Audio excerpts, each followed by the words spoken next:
अद्भुत कथा को हम श्रवण कर रहे हैं जगन्नाथ भगवान के चरणों में बैठकर। पहली बात तो मनुष्य का तन दुर्लभ है और तन मिल जाए तो फिर जगन्नाथ भगवान का दर्शन करने का भाव सबका थोड़ी होता है, ये दुर्लभ है। और दर्शन हो भी जाए तो लोग आते हैं और आकर चले जाते हैं। भाग्यशाली हैं आप लोग कि यहाँ जगन्नाथपुरी में 7 दिन रह करके आपने भगवान की कथा श्रवण की है। इस कथा का फल 1 गुना नहीं, कई करोड़ों गुना फल प्राप्त होता है। कहते हैं घर में कथा सुनने का फल 1 गुना, किसी मंदिर में कथा सुनने का फल 10 गुना, किसी नदी के किनारे कथा सुनने का फल 100 गुना और किसी तीर्थ में कथा सुनने का फल हजारों गुना प्राप्त होता है। वही कथा है, वही समय है, पर फल कई गुना ज्यादा है। 7 दिन के लिए आप सब भूल गए और प्रेम से सुबह से शाम तक उन्हीं जगन्नाथ भगवान को याद रखा। जीवन में आपने 7 दिन निकाल करके और पूर्ण रूप से समर्पण कर दिया जगन्नाथ जी के चरणों में। ये बड़ा सौभाग्य है। बोलिए भक्त वत्सल भगवान की।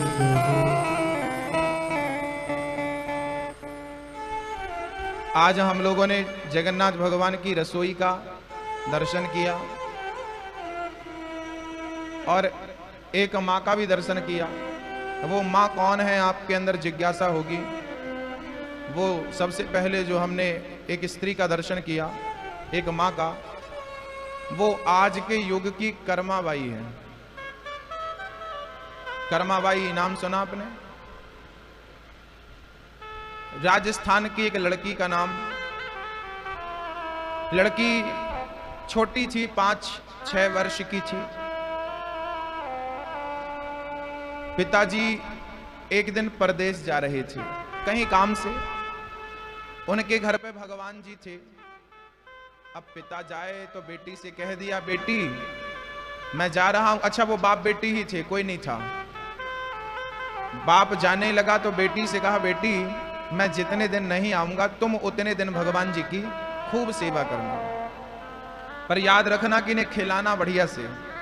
पिताजी चले गए। अब बेटी छोटी सी 6-7 वर्ष की, बड़ी भोली भाली, उसने आज भगवान को सुबह स्नान कराया, फूल चढ़ाए, तुलसी चढ़ाई और गई तो खिचड़ी बना कर ले आई। उससे कुछ बनता नहीं था ना, अभी खिचड़ी बनाई, दाल चावल नमक डाल दिया, आधा कच्चा आधा पक्का जैसा था, ले आई और लाके बैठ गई और प्रेम से कहने लगी। प्रेम से कहती है कि हे प्रभु भोग लगाओ, थाली भर के लाई रे खिचड़ो।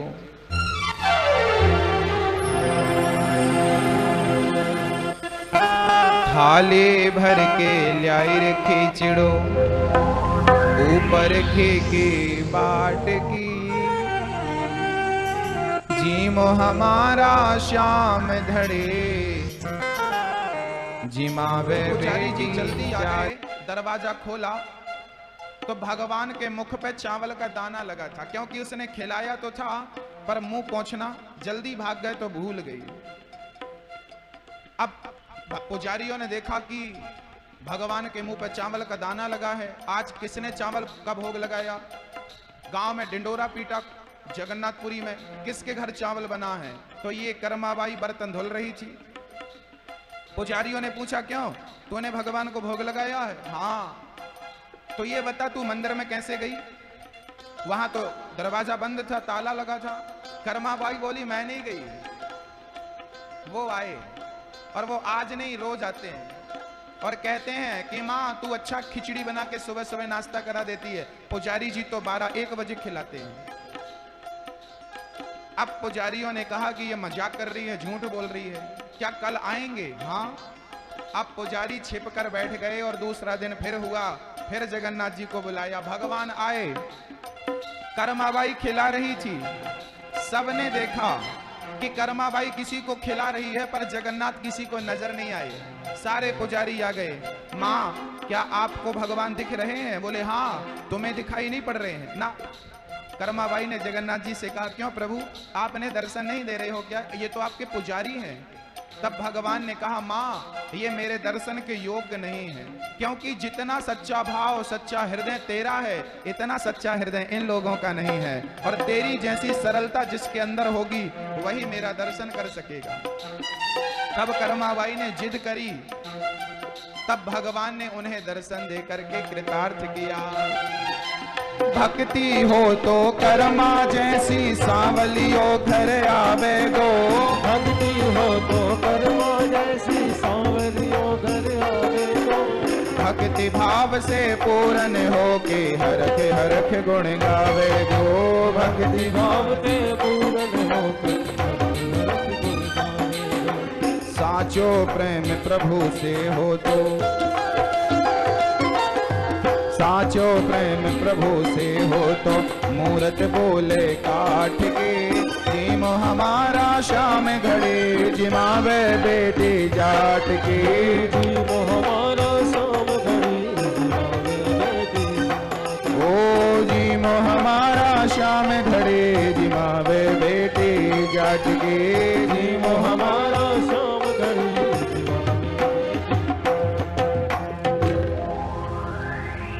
भक्ति हो तो कर्मा जैसी सांवलियो घर आवे गो, भक्ति भाव से पूर्ण हो के हरख हरख गुण गावे गो। साचो प्रेम प्रभु से हो तो मूरत बोले काठ की, जीम हमारा श्याम धड़े जिमावे बेटी जाट के। वो कर्माबाई की खिचड़ी आज तक 8 बजे से 9 बजे तक जो भोग लगता है, पहला भोग वो खिचड़ी का भोग होता है। कर्माबाई की खिचड़ी आज आप लोग, अपन लोग जब थे मंदिर में तब पटबंद था, भगवान को वही खिचड़ी का भोग लग रहा था। और वो जो आपको मिली मां, वो कौन है? कहते हैं कि वो वही कर्माबाई प्राण त्याग के शरीर छोड़कर फिर से जन्म लिया, फिर भगवान की सेवा करी, फिर मर गई, फिर सेवा करने आई, फिर मर गई, फिर मर गई। आज भी वो जब वो जाती है तो भगवान फिर भेज देते हैं। आज वही कर्माबाई को आपने देखा आज के अवतार में। जो जगन्नाथ जी भगवान के ऊपर फूल रखे होते हैं ना गोल गोल, आपने देखा कि नहीं? आज शाम को देख लेना, अभी जाके गोल गोल वो पुष्पों की सेवा यही माँ करती। इनके हाथों का बना हुआ पुष्प अर्थात पुष्पों का एक बढ़िया आकार बनाती है ये माँ, और ये माँ स्वयं बनाती हैं और उस पुष्प को आंसुओं से स्नान कराती है अपने नेत्रों के जल से। और जब भगवान जी को ले जाती हैं ना, तो ये सुबह 7 से 8 बजे तक वहीं रहती है मंदिर में, और भगवान जी की दर्शन करते हुए इतना प्रेम होता है कि जहां ये खड़ी होती हैं वहां का फर्श गीला हो जाता है। इतना प्रेम है भगवान के प्रति, इतना प्रेम है कि जहां ये खड़ी होती हैं आप कल देख सकते हैं अपनी आंखों से, वहां का फर्श गीला हो जाता है। इतने आंसू प्रेम के ठाकुर जी को। फिर वो पुष्प देती हैं तो भगवान जी स्वीकार करते हैं। भगवान को खिचड़ी का भोग लगता है, उसके पहले एक कर्माबाई एक केला भगवान को देती हैं। सबसे पहले भगवान केले का भोग लगाते हैं इनके हाथ का, फिर खिचड़ी का भोग लगता, फिर बाकी के 6 भोग बाद में लगते हैं। मेरी दृष्टि तो कर्माबाई के रूप में देखती है, आपका नजरिया क्या है राम जाने। भगवान के प्रति इतना प्रेम, इतना प्रेम, इतना प्रेम। आप 1 लाख रुपए दीजिए, 50,000 दीजिए, 10 लाख दीजिए, वो लेंगी नहीं। सोचिए भगवान को पुष्प जो बनाती है ना, वो कहीं गुजरात से फूल आते हैं तो कहीं सूरत से फूल आते हैं, प्लेन में फ्लाइट में फूल आते हैं, और पूरा खुद का खर्चा करके करती, किसी से लेती नहीं। आप पैसा देंगे तो लेंगी नहीं। लाख रुपए दीजिए, 10 लाख रुपए दीजिए, स्वयं जगन्नाथ भगवान ही उनकी सारी सेवा करते हैं। और कि क्या कहूं, जगन्नाथ भगवान ही उनके पास एक रूप में उनकी सेवा करने के लिए है। आज के युग में भी भगवान प्रत्यक्ष हैं। यदि सच्चा प्रेम आपका है तो भगवान आपकी सेवा करने के लिए तैयार हैं। वो किसी भी रूप में आकर आपकी सेवा करेंगे। जाकी रही भावना जैसी, प्रभु मूरत देखी तिन जैसी। भगवान को 4 चीजें बहुत पसंद हैं। क्या क्या? पत्रम पुष्पम फलम तोयम यो मे भक्त्या प्रयच्छति। भगवान को 4 चीजें पसंद है। कौन कौन सी? पत्रम, पुष्पम, फलम, तोयम। पत्रम कौन सा पत्ता? पत्रम मतलब कौन सा पत्ता? कौन सा पत्ता? कौन सा? तुलसी का ना, ना तो तुलसी का पत्ता, ना तो शमी पत्ता, ना तो बिल्व पत्र, कुछ भी पसंद नहीं है। कौन सा पत्ता? हम लोग पत्ता चढ़ाते हैं भगवान को, तुलसी का पत्ता, ये पत्ता, वो पत्ता ना। इसका अर्थ है कि अपने आप को पत्ता बनाकर,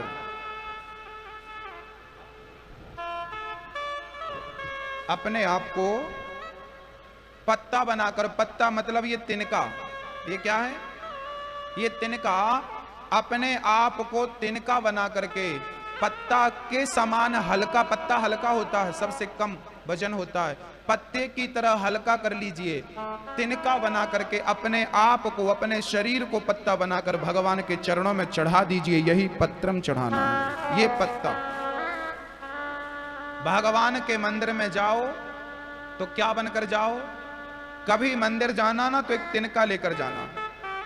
भगवान पूछेंगे क्यों भाई आज तुम तिनका लेकर आए हो, क्यों? तो भगवान से कहना प्रभु मैं तिनका लेकर नहीं आया, आज मैं तिनका बनकर के आया हूं आपके चरणों में चढ़ने के लिए। मैं कौन हूं? जोर से बोलिए, मैं कौन हूं? मेरी हैसियत इस तिनके से ज्यादा। याद रखना, भगवान के दर पे जाओ तो खाली होकर जाओ, भर के जाओगे तो फिर क्या लेके आओगे? खाली जाओगे तो भर के आओगे। इसलिए तिनका बन जाओ। प्रभु मैं तिनका हूं आपके चरणों का, इससे ज्यादा मेरी हैसियत नहीं है, बस चढ़ने आया हूं आपके चरणों में। मैं कुछ लाया नहीं हूं चढ़ाने के लिए, आज अपना ये भारी शरीर आपके चरणों में समर्पित करता हूं। चढ़ जाओ प्रभु मैं तेरा और तू मेरा। पत्रम कौन सा पत्ता? कौन सा पत्ता? कौन सा पत्ता? तिनका, अपने आप को तिनका बनाकर पत्रम। दूसरी चीज भगवान को पसंद है पुष्पम। बताओ भगवान को कौन सा पुष्प पसंद है? कौन सा? कौन सा मैया आप बताओ, कौन सा पुष्प? यदि ये पुष्प हम भगवान को चढ़ाएंगे ना तो शाम तक मुरझा जाएगा। फिर क्या? हमारा जो मन है, इस मन का भी नाम पुष्प है, क्योंकि इसका एक पर्यायवाची है सुमन। इसको और क्या बोलते हैं? सुमन। सुमन अर्थात पुष्प। सुमन मतलब सु मतलब सुंदर, मन मतलब मन। मन को ही पुष्प बनाकर, सुंदर बनाकर भगवान जगन्नाथ जी के चरणों में चढ़ा देना, ये मन चढ़ाना, पुष्प चढ़ाना। कौन सा पुष्प चढ़ाएंगे? मन रूपी पुष्प चढ़ाएंगे। अपने मन को ही पुष्प बनाकर चढ़ाएंगे, खर्चा नहीं करेंगे इसको खरीदने में। वस्तु चढ़ा देना सरल है, आप लोग भी सरलता से वस्तुएं खरीद लेते हो। आपके लिए फूल खरीदना बड़ी बात नहीं है, लेकिन मन को ही पुष्प बना के चढ़ाना ये आपके लिए बड़ी बात है। तो सरल काम तो सब कर रहे हैं, हाँ थोड़ा कठिन करिए। कौन सा पुष्प चढ़ाना है भगवान को? कौन सा? मन रूपी पुष्प भगवान के चरणों में। पत्रम पुष्पम। तीसरा है फलम। कौन सा फल चढ़ाएंगे भगवान को? कौन सा फल चढ़ाना चाहिए भगवान को? बताओ फल कौन सा चढ़ाएं? केला, पपीता, अनार, अंगूर, नारियल, फलाना, क्या? कौन सा फल? कौन सा फल? आपने देखा होगा मंदिरों में, ये हमारी माताएं जब मंदिर जाती हैं ना, और कहीं पूजा की थाली मिल गई, अभी देख लेना, यहां पूजा की थाली यहां रख दो, तो उसमें जितनी कुमकुम होगी रोली सब फेंक देंगी भगवान की तरफ, और चावल होंगे तो फेंक फेंक के उनकी आंखों में मारेंगी, भले वो आंख के अंदर घुस जाए। और चंदन कैसे लगाती हैं हमारी माताएं? मतलब ये उंगली लेंगी और ऐसा कि माथे में छेद हो जाए, दबा देंगी। ना आओ देखती ना ताव देखती, भगवान ने कैसे कपड़े पहन रखे हैं।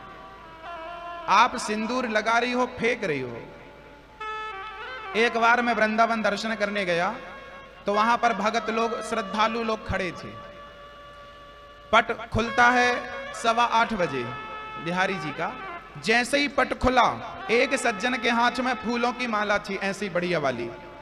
साहब ने जैसे ही पट खुला, फूल की माला उठाई और जो फेंका, फेंक दिया। और एक सज्जन के हाथ में आधा किलो की मिठाई का डिब्बा था, पेड़े। साहब ने मिठाई का पूरा डिब्बा फेंक दिया। सोचो कि वो डिब्बा जाके भगवान के मुंह पे लगता तो क्या हालत होती। ऐसे लोग आपको मिल जाएंगे, ऐसे ही लोग अक्सर मिलेंगे आपको। फेंक दिया तो क्या इसका नाम भक्ति है? मैया को उठाओ, सो रही हैं।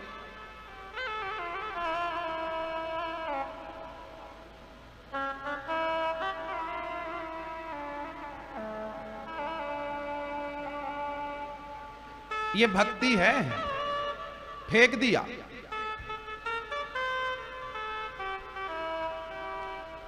तो फिर कैसे? फिर ये प्रश्न खड़ा होता है कि महाराज जी, हमने 100 रुपए का माला खरीदा है, 200 रुपए का माला खरीदा है, अब कैसे चढ़ाएं भगवान को? आइए आज हम आपको पूजा की उचित विधि बताएंगे।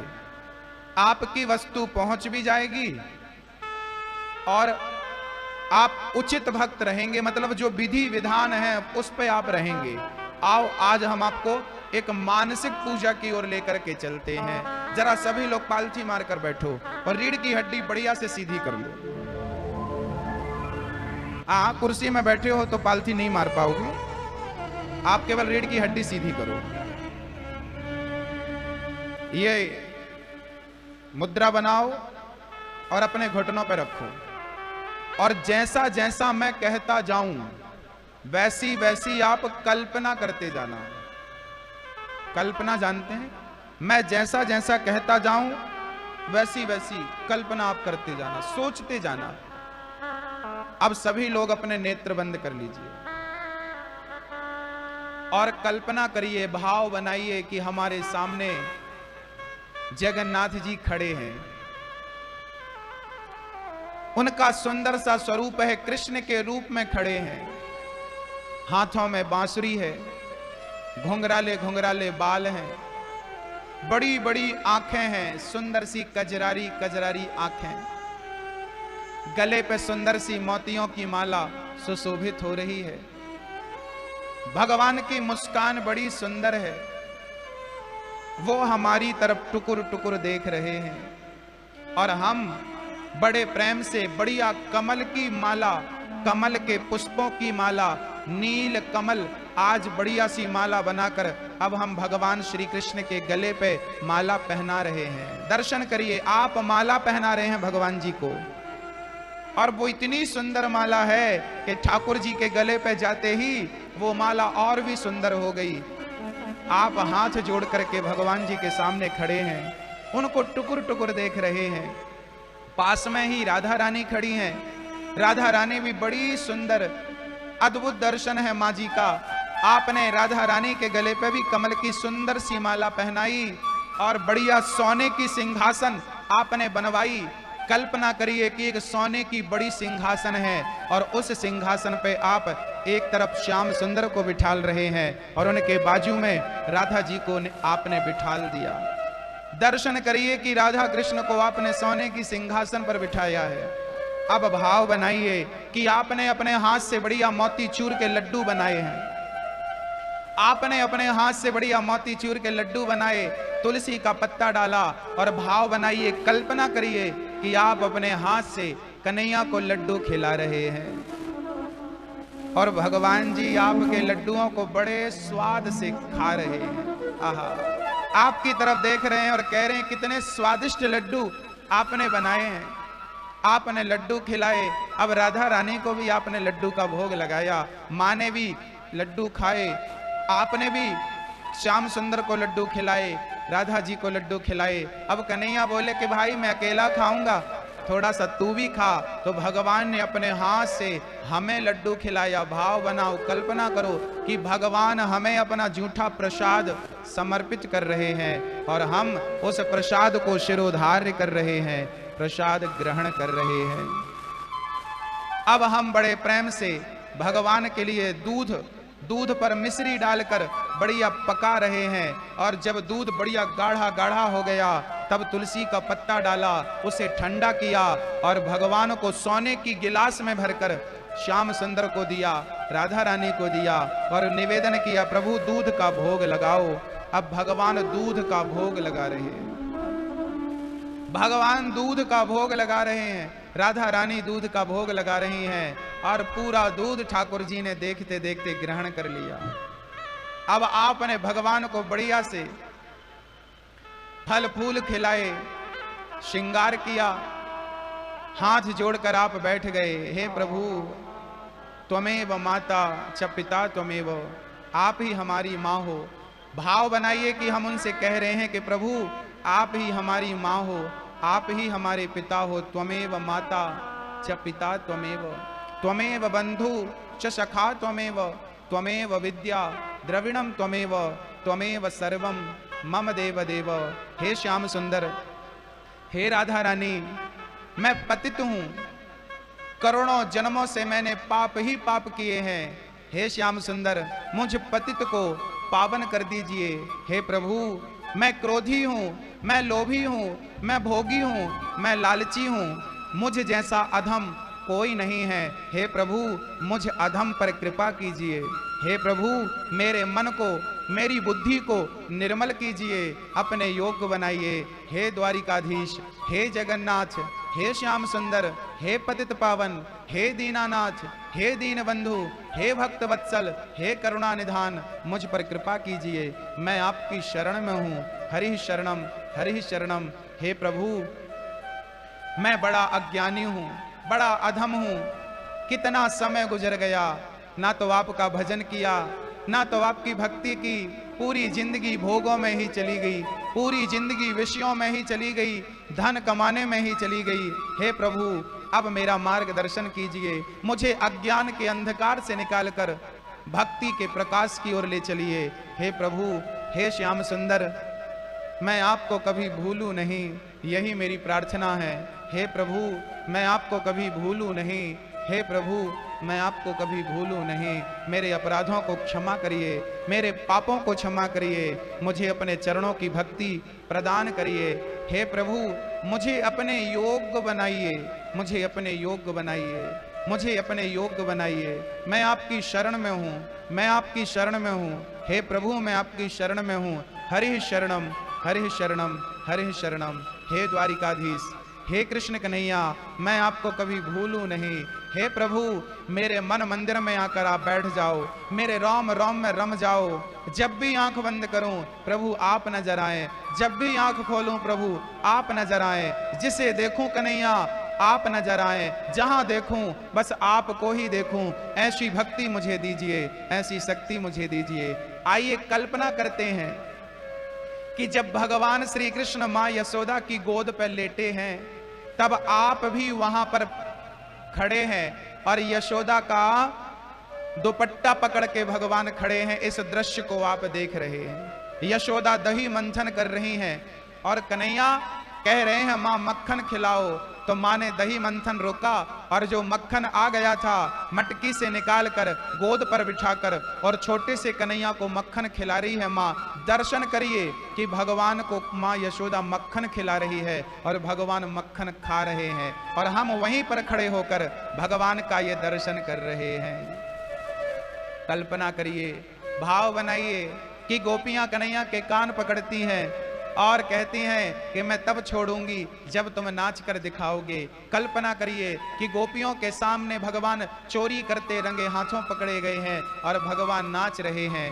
कल्पना करिए कि भगवान ने एक उंगली से इतने बड़े गिरिराज को, गोवर्धन को धारण कर रखा है और गोवर्धन की तलहटी पर गाय, बछड़ा, ब्रजवासी, गोपियां, ग्वालवाल सब खड़े हैं और उसी भीड़ में आप और हम भी खड़े हैं। दर्शन करिए कि जब भगवान ने एक उंगली से गोवर्धन उठा रखा है, उनके सामने हम खड़े हैं, आप खड़े हैं और आपने देखा कि भगवान ने एक उंगली से गोवर्धन उठाया है और दूसरे हाथ से बांसुरी उठाकर अपने अधरों पर, अपने होठों पर रखी है और एक पांव को दूसरे पांव पर टेढ़ा सा करके रखा है। सारा संसार दर्शन कर रहा है। मूसलाधार पानी बारिश हो रही है और गोवर्धन की तलहटी पर हम सभी खड़े श्याम सुंदर के दर्शन कर रहे हैं और कन्हैया हम सभी की तरफ देखकर मुस्कुरा रहे हैं। उन्हें हम लड्डू खिला रहे हैं, भोग लगा रहे हैं, वस्त्र पहना रहे हैं, फूल माला पहना रहे हैं, उनसे बातें कर रहे हैं, उनको देख रहे हैं, टुकुर टुकुर देख रहे हैं, उन्हें चरणों में गिर करके प्रणाम कर रहे हैं। कन्हैया के चरणों को उठाकर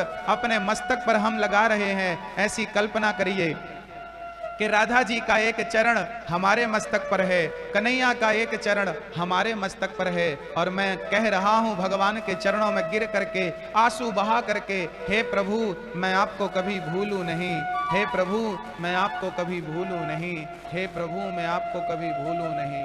श्री कृष्ण गोविंद हरे मुरारी, हे नाथ नारायण वासुदेव। श्री कृष्ण गोविंद हरे मुरारी, हे नाथ नारायण वासुदेव। श्री कृष्ण गोविंद हरे मुरारी, हे नाथ नारायण वासुदेव। श्री कृष्ण गोविंद हरे मुरारी, हे नाथ नारायण वासुदेव। श्री कृष्ण गोविंद हरे मुरारी, हे नाथ नारायण वासुदेव। श्री कृष्ण गोविंद हरे मुरारी, हे नाथ नारायण वासुदेव। श्री कृष्ण गोविंद हरे मुरारी, हे नाथ नारायण वासुदेव। श्री कृष्ण गोविंद हरे मुरारी, हे नाथ नारायण वासुदेव। हे प्रभु मैं आपकी शरण में हूँ, मुझ पर कृपा करो, मुझे भक्ति दो, मुझे ज्ञान दो, मुझे अपने चरणों की सेवा दो। हे प्रभु मुझे अपने चरणों से कभी दूर मत करिएगा। हे प्रभु मैं आपको कभी भूलूं नहीं, हे प्रभु मैं आपको कभी भूलूं नहीं। हरे शरणम हरे शरणम हरे शरणम। श्री कृष्ण श्री कृष्ण श्री कृष्ण श्री कृष्ण श्री कृष्ण श्री कृष्ण श्री कृष्ण श्री कृष्ण श्री कृष्ण श्री कृष्ण श्री कृष्ण।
इस प्रकार भगवान का चिंतन हमें नित्य करना चाहिए। इसे कहते हैं मानसिक पूजा। ना तो वस्तु की जरूरत है, ना कोई साधन चाहिए, इसे मानसिक पूजा कहते हैं। आप लोग कहते हैं ना हमारा मन बहुत भटकता है। इतनी देर में आप में से किसी का मन भटका? भटका? नहीं भटका। मन केंद्रित हुआ तो जो जो कल्पना हमने की वो हमें दिखाई पड़ा कि नहीं? आप में से किस किस को महसूस हुआ, दिखाई किस किस को? ऐसा किस किस को लग रहा था कि हम वहीं हैं, उनके सामने हैं? किस किस को ऐसा लगा, किस किस को महसूस हुआ? जिसको हुआ हाथ उठा के हमें बताओ। आपको लगा? थोड़ी देर के लिए ऐसा लगा कि हम वहीं हैं, भगवान के सामने हैं, उन्हें खिला रहे हैं, उन्हें माला पहना रहे हैं। जो जो हमने कहा वो आपने किया, लगा आपको? ऐसे ही 10 मिनट का समय रोज निकाला करिए, अपने घर पे एकांत में बैठा करिए और भगवान की हर लीला को कल्पना के माध्यम से देखा करिए। महसूस करिए कि हम वही हैं। ये मानसिक पूजा है। पत्रम पुष्पम फलम। कौन सा फल चढ़ाना चाहिए भगवान को? ऐसे फेंक के नहीं। आपने भाव से चढ़ाया ना, कमल के पुष्पों की माला पहनाई ना खर्चा लगा, ना मेहनत हुई, पर माला पहुंच गई। भगवान को यह मानसिक पूजा बहुत पसंद है। रोज करिए भाव से। माला आप खरीदे हैं तो भाव बनाइए कि प्रभु मैं आपको माला पहना रहा हूं। भाव बनाइए कि पहना दिया, चली गई माला। ऐसा नहीं कि आप फेंकेंगे तो ही जाएगी।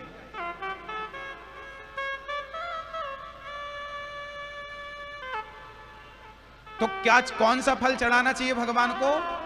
अपने कर्मों का फल। आपने जो पुण्य किया, जगन्नाथपुरी में कथा सुनी, दर्शन किया, यहां से जो भी हमें पुण्य मिला प्रभु, वो सारा पुण्य मैं आपके चरणों में समर्पित करता हूं, करती हूं। त्वदीयम वस्तु गोविंद तुभ्यमेव समर्पयामि। यही भगवान को अपने कर्मों का फल। लोग नारियल तो ये तो वो ना, अपने कर्मों का कुछ पुण्य करो, 10 मिनट आधा घंटा, और वो पुण्य का फल भगवान को समर्पित कर दो। रोज ध्यान लगाओ भगवान का, और उस ध्यान का जो पुण्य है उस चरणों में, प्रभु मेरा मुझ में कुछ नहीं, जो कुछ है तेरा, तेरा तुझको अर्पण, क्या लागे मेरा। तो पत्रम कौन सा? पत्रम मतलब तिनका बनकर चढ़ना है। पुष्पम कौन सा? मन को पुष्प बनाकर चढ़ाना है। फलम मतलब कर्मों का फल। और चौथा है तोयम। तोयम मतलब जल। भगवान को कौन सा जल चढ़ाना है? कौन सा जल? भगवान को हमारी माताएं, अभी सावन चल रहा है और शंकर जी के ऊपर पानी की धार बह रही है, लोटे पे लोटे, लोटे पे लोटे, जल पे जल, जल पे। कौन सा जल चढ़ाना चाहिए? एक लोटा नहीं, एक ड्रम पानी चढ़ा दो, क्या होगा? एक ड्रम पानी चढ़ाने की जरूरत नहीं है, वो पानी तो आपका थोड़ी है।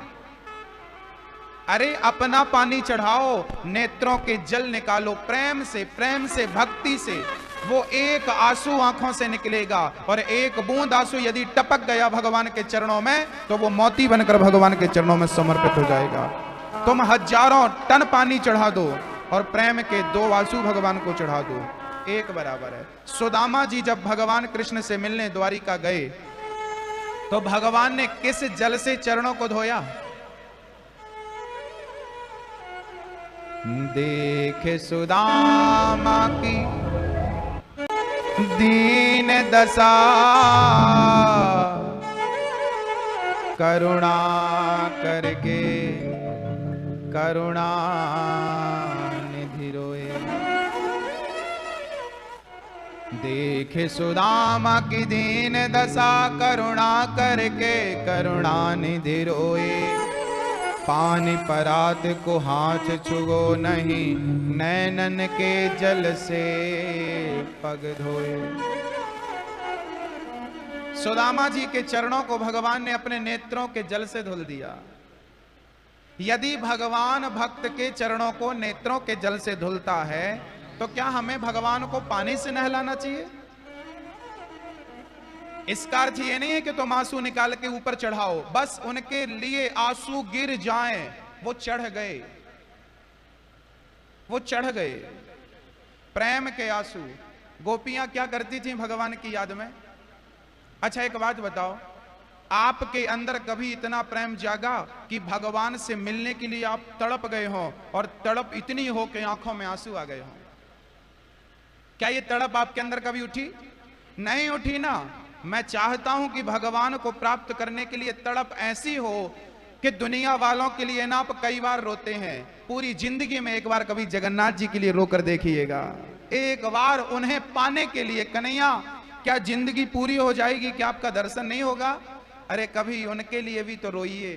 संसार के लिए, पद के लिए, पैसों के लिए जमाना रोता है, वो महान लोग होते हैं जो भगवान के लिए रोया करते हैं। मीराबाई की तकिया बिस्तर गीला हो जाता था, इतना रोती थी मीराबाई। पर याद रखना मेरी माँ, बच्चों को जब पिता मेला घुमाने ले जाता है ना, तो बच्चा बोलता है हमें एक खिलौना दिला दो, पापा बोलते हैं नहीं नहीं तुम्हारे पास है, फिर वो क्या करता है, रोता है। और जब रोता है ना तो फिर पिता को दिलाना ही पड़ता है।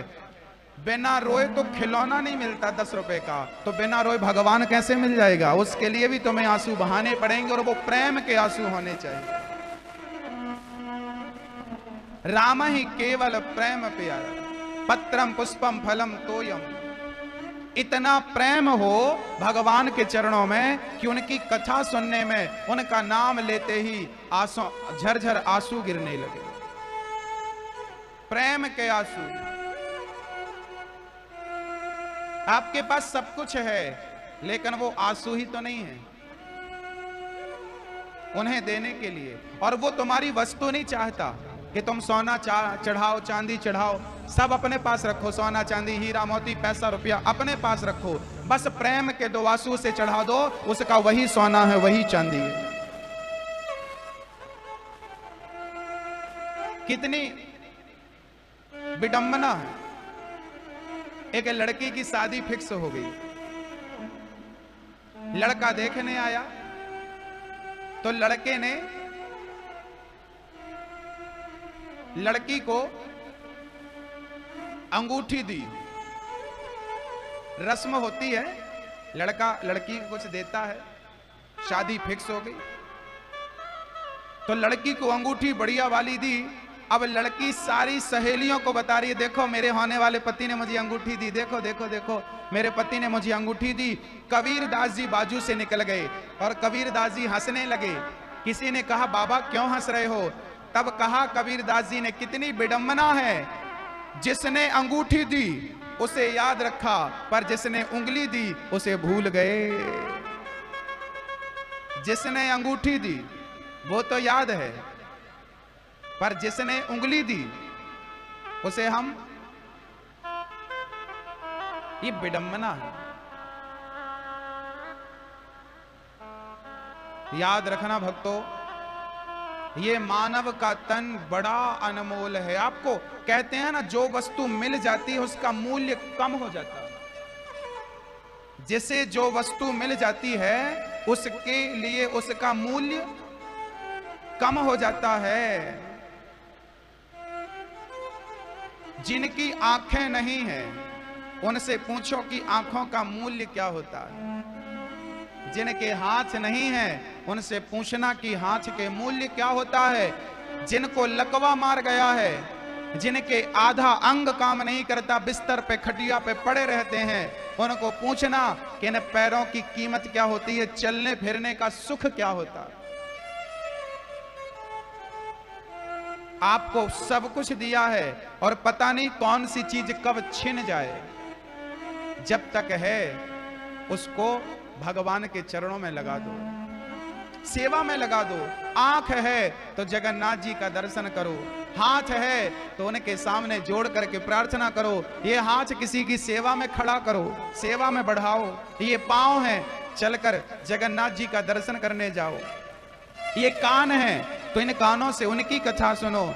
ये जिह्वा है, उनका नाम जपो। पूरा शरीर उनके लिए हो, ना मेरे लिए हो, ना परिवार के लिए। ये परिवार, ये व्यापार बहुत बड़ी बात नहीं है मेरी माँ। परिवार पा लेना, व्यापार प्राप्त कर लेना बड़ी बात नहीं है, लेकिन भगवान को पा लेने, जिसका व्यापार बड़ा है, जिसका परिवार बड़ा है, उसे किसी ने याद नहीं किया, पर जिसका प्रभु से प्यार बड़ा है उसे मीरा को आज तक लोग याद करते हैं।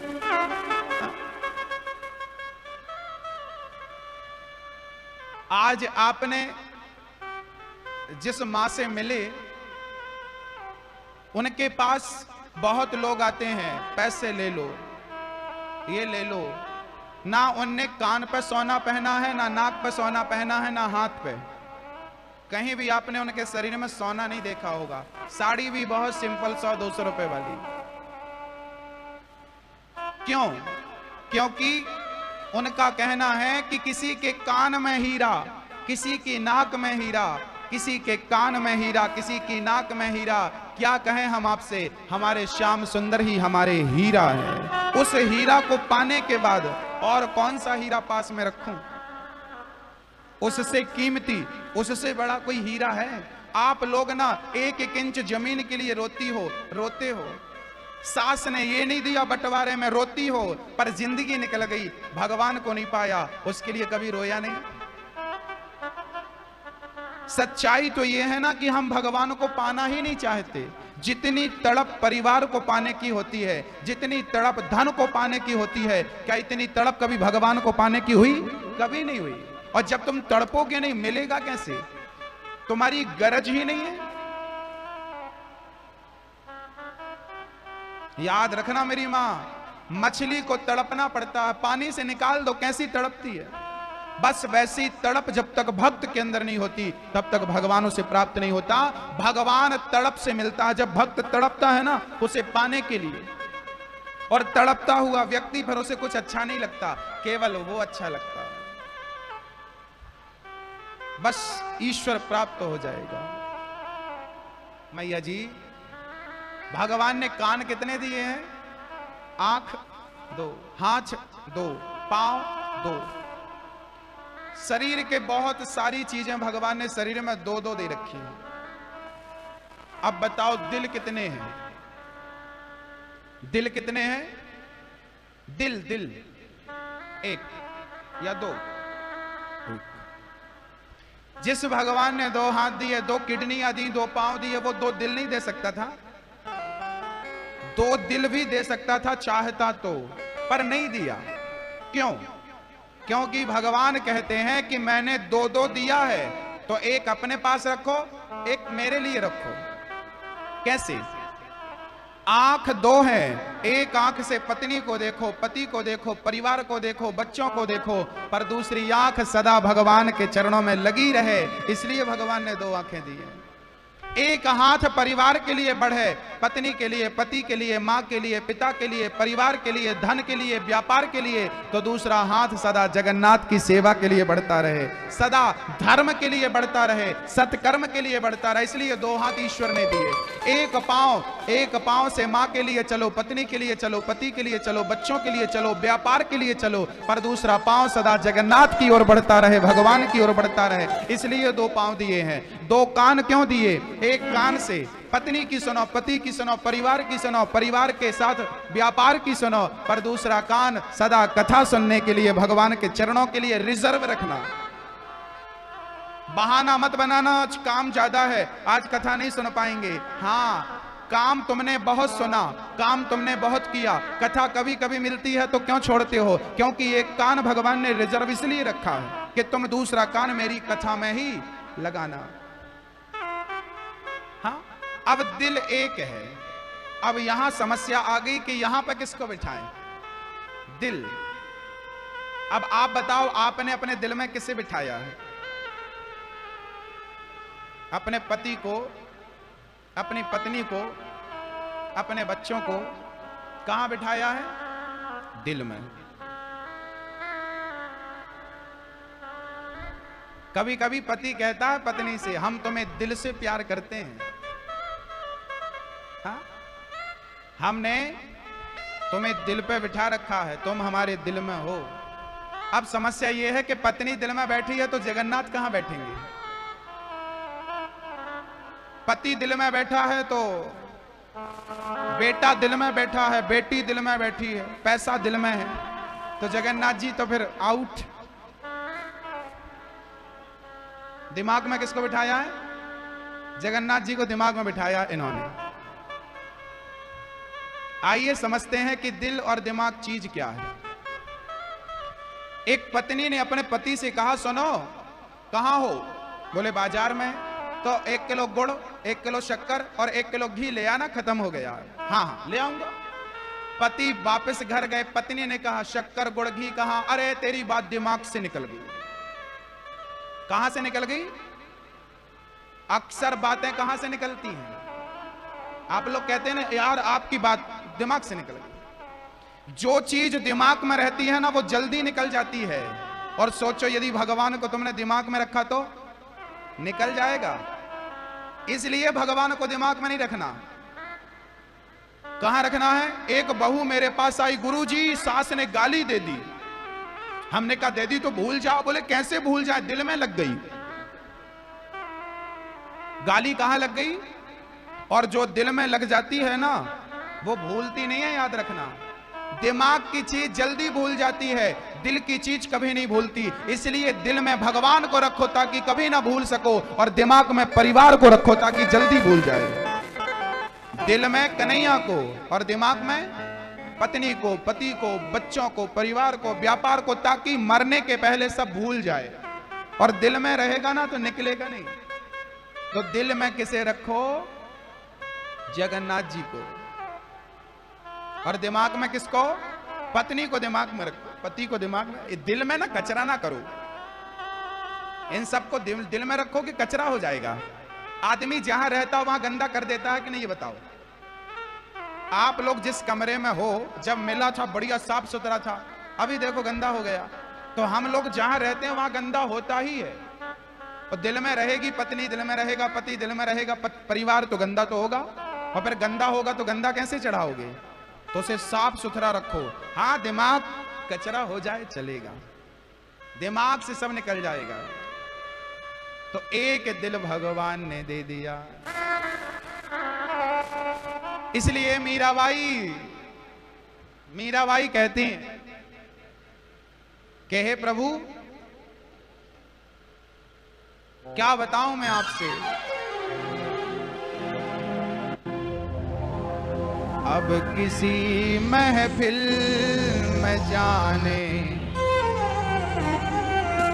की हमें फुर्सत नहीं। अब किसी महफिल में जाने की हमें फुर्सत नहीं। एक था दिल मिल गया वो शाम से, एक था दिल मिल गया वो शाम से।